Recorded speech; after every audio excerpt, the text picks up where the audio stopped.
Secrets of third आई। भगवान शिव की तीसरी आंख सभी ने देखी होगी, लेकिन क्या आप जानते हैं कि ये क्यों है और अगर ये खुल गई तो क्या होगा?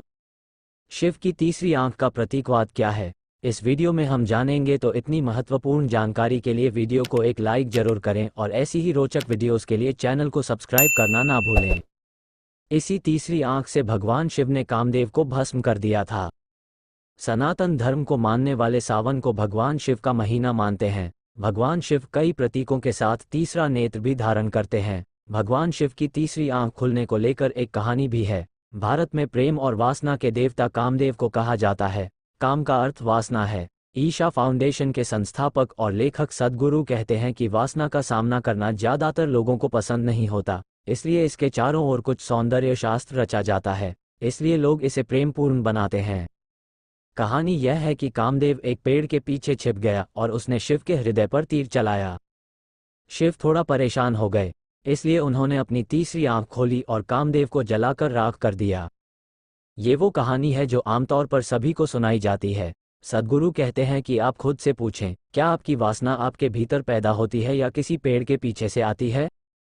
यह आपके भीतर ही पैदा होती है। वासना सिर्फ विपरीत लिंग के बारे में नहीं है। हर इच्छा वासना है, चाहे वह कामुकता, शक्ति या पद के लिए हो। वासना का अनिवार्य रूप से मतलब है कि आपके भीतर अपूर्णता की भावना है। किसी चीज की लालसा है जो आपको महसूस कराती है कि अगर मेरे पास वह नहीं है तो मैं पूर्ण नहीं हूं। शिव और कामदेव की कहानी का एक यौगिक आयाम है। शिव योग की दिशा में काम कर रहे थे, जिसका अर्थ है कि वह केवल पूर्ण होने की दिशा में ही नहीं बल्कि असीमित होने की दिशा में काम कर रहे थे। शिव ने अपनी तीसरी आंख खोली और काम को यानी अपनी वासना को ऊपर आते देखा और उसे भस्म कर दिया। राख धीरे धीरे उसके शरीर से बाहर निकली, जिससे पता चला कि उसके भीतर सब कुछ हमेशा के लिए शांत हो गया था। तीसरी आंख खोलकर उन्होंने अपने भीतर एक ऐसे आयाम को देखा जो भौतिक से परे है और भौतिक की सभी मजबूरियां दूर हो गईं। आइए जानें आखिर भगवान शिव की तीसरी आंख क्या है। भगवान की शिव की तीसरी आंख का मतलब है कि अगर आपका तीसरा नेत्र खुल जाए तो आप वह देख सकते हैं जो दो भौतिक आंखों से नहीं देखा जा सकता है। आप अपने हाथ को देख सकते हैं क्योंकि यह रुकता है और प्रकाश को प्रतिबिंबित करता है। आप हवा को नहीं देख सकते क्योंकि यह प्रकाश को नहीं रोकती है। अगर हवा में थोड़ा सा भी धुआं हो तो आप उसे देख पाएंगे, क्योंकि आप केवल वही देख सकते हैं जो प्रकाश को रोकता है। ये दो भौतिक आंखों की प्रकृति है।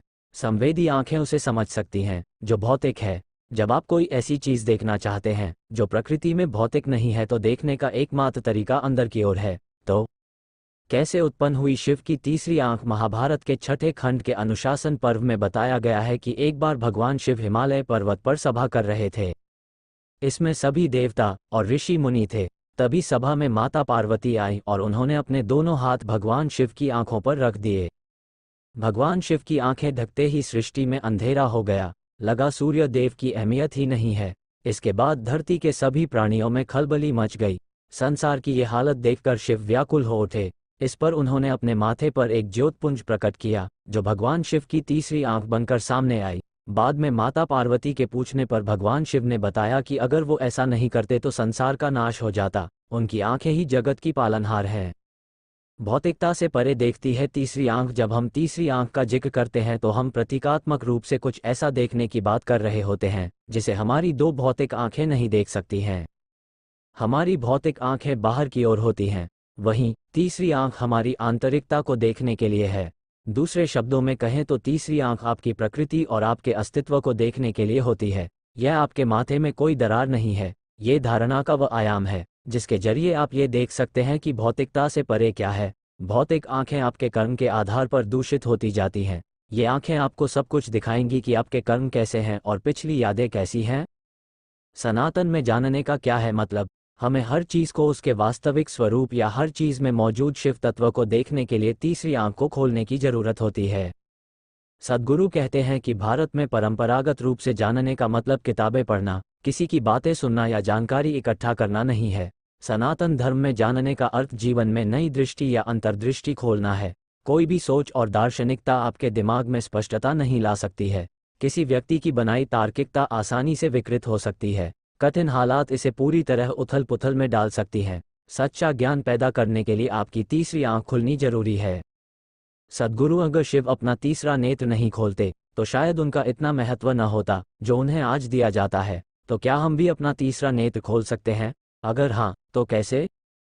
शिव का सबसे अहम पहलू यही है कि उन्होंने अपना तीसरा नेत्र खोला। हम इसलिए याद करते हैं क्योंकि उन्होंने अपना तीसरा नेत्र खोला। हजारों सालों बाद भी हम उनके आगे सिर झुकाते हैं, क्योंकि जानने का कोई और विकल्प नहीं है। जानना यानी मुक्त होना। जब तक आप अपने बोध को वर्तमान सीमाओं से परे नहीं ले जाते, तब तक जानने का कोई और उपाय नहीं है।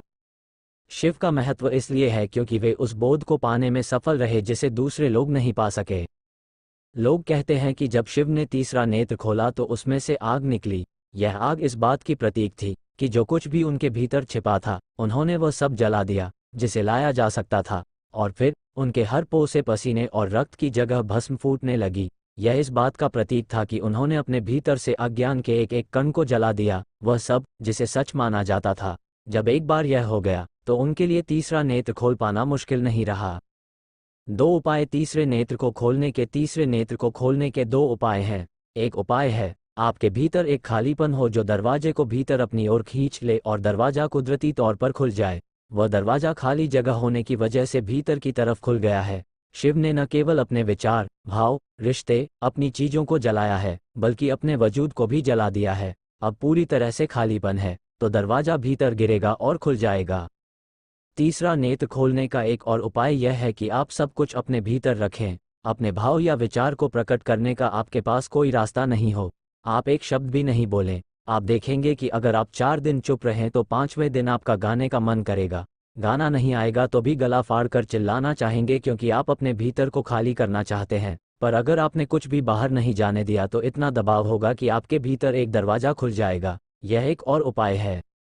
मध्यम मार्ग पर चलने से बचें। हालांकि अगर आप डिप्लोमेट हैं, अगर आप मध्यम मार्ग में यकीन रखते हैं, तो इसका मतलब है कि आप कहीं नहीं जाना चाहते।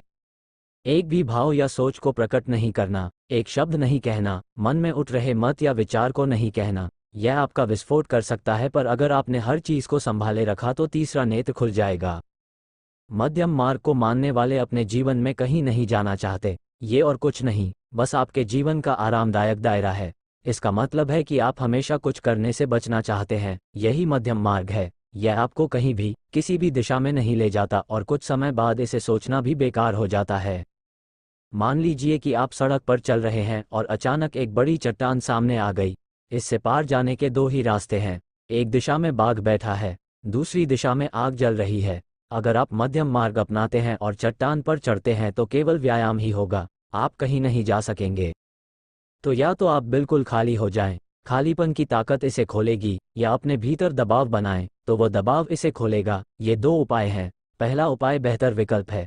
अगर आप दबाव बनाकर दरवाजा खोलेंगे तो ये कल बंद भी हो सकता है। कोई दूसरा भीतर झांक सकता है और आप भाग सकते हैं। यह अपने आप में दुखदाई होगा। एक भी भाव या सोच को प्रकट नहीं करना, एक शब्द नहीं कहना, मन में उठ रहे मत या विचार को नहीं कहना। यह आपका विस्फोट कर सकता है, पर अगर आपने हर चीज को संभाले रखा तो तीसरा नेत्र खुल जाएगा। पूरी वीडियो देखने के लिए धन्यवाद।